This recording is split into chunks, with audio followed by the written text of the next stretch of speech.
សម្រាប់បងប្អូនដែលកំពុងរងចាំប្រឡងភាសាកូរ៉េដើម្បីទៅធ្វើការនៅប្រទេសកូរ៉េហ្នឹងចង់ដឹងថាខាងក្រសួងទម្លាក់ថ្ងៃខែមកប្រឡងពេលណាចង់ចេះឆែកខ្លួនឯងអាចចូលមើលវីដេអូនេះបានខ្ញុំបរៀនពីរបៀបយើងឆែកមើលក្នុង website សួស្តីបងប្អូនពលករខ្មែរយើងដែលមានបំណងប្រឡងភាសាកូរ៉េដើម្បីទៅធ្វើការនៅប្រទេសកូរ៉េទាំងអស់គ្នាហើយឆ្នាំនេះក្រសួងដូចជាក្រប្រឡងវគ្គ23អញ្ចឹងសម្រាប់បងប្អូនដែលកំពុងរងចាំប្រឡងភាសាកូរ៉េដើម្បីទៅធ្វើការនៅប្រទេសកូរ៉េហ្នឹងចង់ដឹង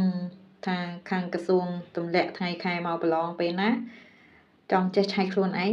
អាចចូលមើលវីដេអូនេះបានខ្ញុំបរៀនពីរបៀបយើងឆែកមើលក្នុង website ក្រសួងកូរ៉េដែលទម្លាក់ប្រទេសតាមប្រទេសនីមួយៗដែលថាប្រឡងពេលណាអញ្ចឹងណាកុំឲ្យយើងមើលតាមគេចេះតែកុហកថាពេលណាព័ត៌មានអត់ច្បាស់កាយអញ្ចឹងណាអញ្ចឹងយើងចង់ចេះឆែកខ្លួនឯងចាំចូលរៀនឆែកតាមខ្ញុំនេះមកខ្ញុំបរៀនរបៀបចូលឆែកដើម្បីយើងដឹងខ្លួនឯងទៅយើងដឹងថាក្រសួងគេលក់ពេលណាអញ្ចឹងយើងចូលមកក្នុងកម្មវិធី Google មកយើងឆែកក្នុង website ក្រសួងកូរ៉េអញ្ចឹងមុននឹងក្រសួងខ្មែរយើងបោះគឺខាងក្រសួងកូរ៉េទម្លាក់ថ្ងៃខែមកហើយពេលដែលក្រសួងកូរ៉េទម្លាក់មកហើយបានខាងក្រសួងខ្មែរយើងរៀបចំថ្ងៃលក់ពាក្យលក់អីនឹងប្រឡងអញ្ចឹងឥឡូវយើងចូលឆែកមកយើងវាយ EFS ចេញមកនេះ EFS exam schedule ហ្នឹងនេះពេលយើងវាយចឹងមកវាលោតមកលើនេះហើយនេះយើងយកអាហ្នឹងមកបន្តមកទៀតយើងយកលើគេហ្នឹងមកយើងរៀនឆែកខ្លួនឯងចឹងមកអាហ្នឹងយើងដឹងហើយថាក្រសួងគេទម្លាក់មកពេលណានេះពេលចូលដល់ខាងក្នុងហ្នឹងយើងស៊ូមចេះមកយើងមើលទៅឃើញប្រទេសនីមួយៗឯងចឹងមានប្រទេសណាខ្លះ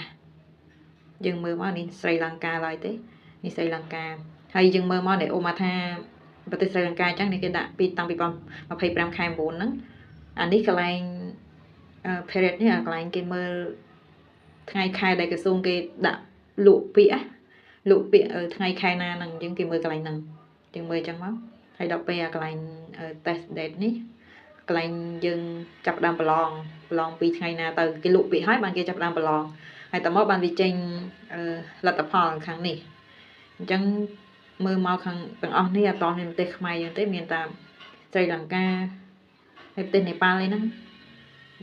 ប៉ុន្តែកន្លែងអស់នេះក៏មិនតាន់មានទម្លាក់ថ្ងៃមកដែរនេះមានអស់នេះមានគេដាក់លក់ប៉ុន្តែអត់តាន់ដឹងលទ្ធផលប្រឡងពេលណាហើយតមកបានវាចេញលទ្ធផលយើងប្រឡងជាប់ឬអត់ហ្នឹងថ្ងៃណានឹងគេមើលអញ្ចឹងណាហើយយើងឃើញតែគេបង្ហោះគេថាប្រឡងពេលនេះលក់ខែនេះខែនោះអញ្ចឹងបើយើងវាអត់ច្បាស់ការយើងអាចចូលរៀនឆែកខ្លួនឯងមកកុំឲ្យគេកុហកយើងបានណាអញ្ចឹងយើងចូលឆែកតាមហ្នឹងមកហើយអានេះប្រភេទនៃវគ្គឬក៏ជំនាញប្រឡងផ្នែកអីចឹងណាផ្នែកឧស្សាហកម្មឬក៏ផ្នែកកប៉ាល់កសិកម្មអីចឹងទៅឬក៏ប្រឡងលើកទីម៉ានអាហ្នឹងវាមានផ្នែករបស់គេជួនទៅមានផ្នែកខាងផ្សារកប៉ាល់អីចឹងទៅចឹងសម្រាប់បងប្អូនដែលចង់ចេះឆែកខ្លួនឯងរៀនឆែកចឹងមកយើងមើលតាមគេជួនគេកុហកយើង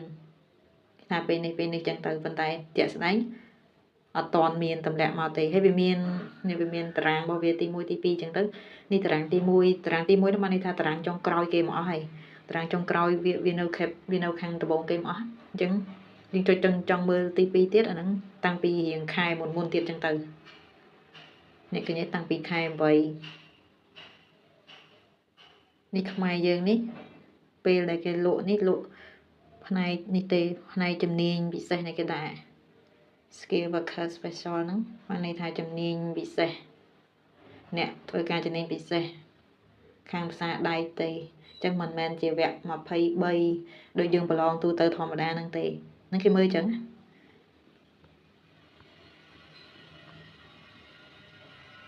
យើងរៀនឆែកមកនិយាយទៅនៅក្នុង website ហ្នឹងយើងអាចឆែកបានទាំងអស់តាំងពីលទ្ធផលរបស់យើងប្រឡងវគ្គមុនតាំងពីយើងឆែកមើលគេលក់ពាក្យថ្ងៃណាហ្នឹងហើយឆែកមើល ID EFI យើងធ្លាក់ឈ្មោះធ្លាក់អីហ្នឹងគឺវាឆែកមើលក្នុងហ្នឹង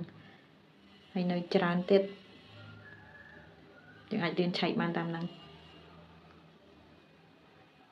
អញ្ចឹងសម្រាប់បងប្អូន